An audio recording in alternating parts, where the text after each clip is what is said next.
Devika's channel na mayam bu kuramchari ado mayam ngasi amok anova video ama puna lae sisu bandra macha ama tauri akoi ipu inam hanhoida ado mayam yengminarasi akoi ngasi gi chak chaminabase vlog se ko ei kapna mayam da uchaw ngamrai yengge may yengminarasi doidi nungsa sisu sai he kai nungsa sabna lo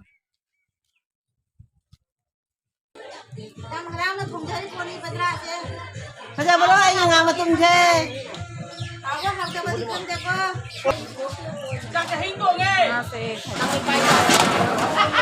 Caka nga tengah ni sila di. Oh, caka ko, caka ko makang, sa puto makang mo ya ba.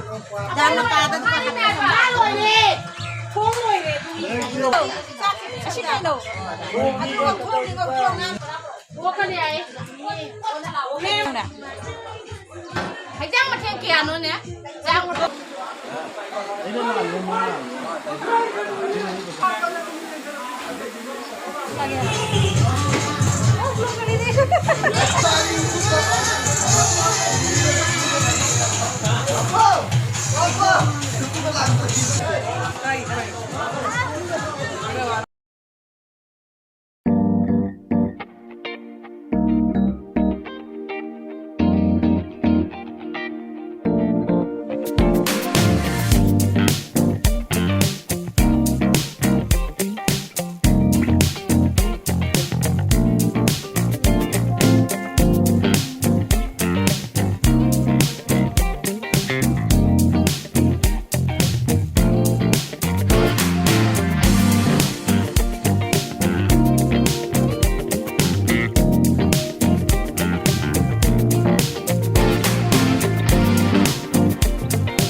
Mayam se uji chak chabagi loi phamnare chak chabasu honare do mayam yengo mi sidi yami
Kamu.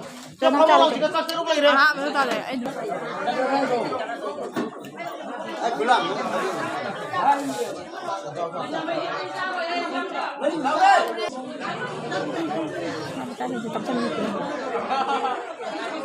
Nang tahu tu apa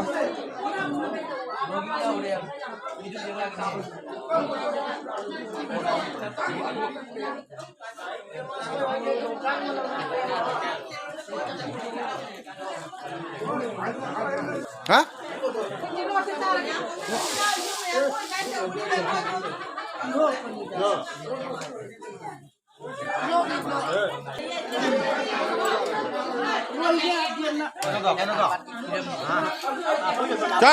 Chana tak kali jam. Noi jumno to wudu mai nate na ai jo alada ni. Ah chana hoida hapo mo hana. Ah mo na pa ma.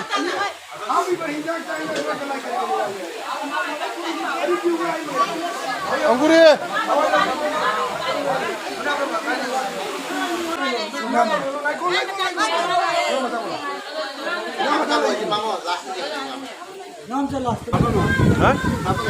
짜장으로.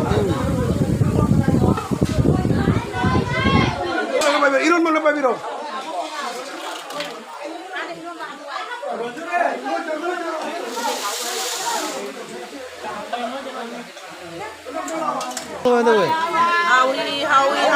너 아우 있다 이거. máu dầu kìa, 에?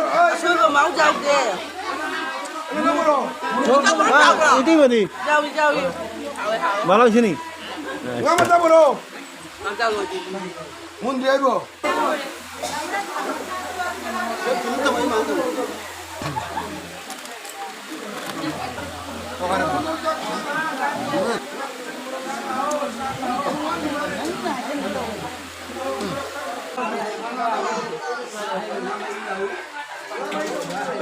nào. Nào.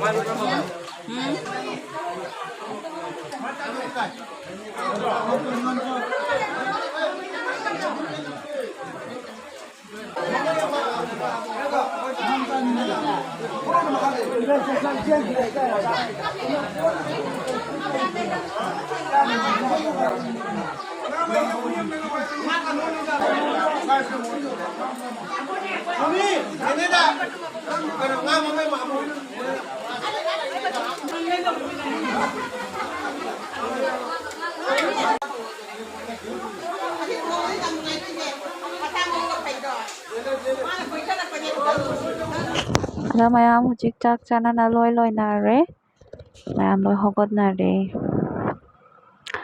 no le shabi pakhang sing na jemo lukha sing na bagi tawri asi ahan siga uri se ko bobok chawni le shabi pakhang na je lukha sing se wai lo shi chang ko chana loi shana re do akhoi gi bandra sisu dum loi shana re na mayam I give video se pambiba taradi mayam please like share subscribe to biro mo doidi mayam mathangi video da pangnarsi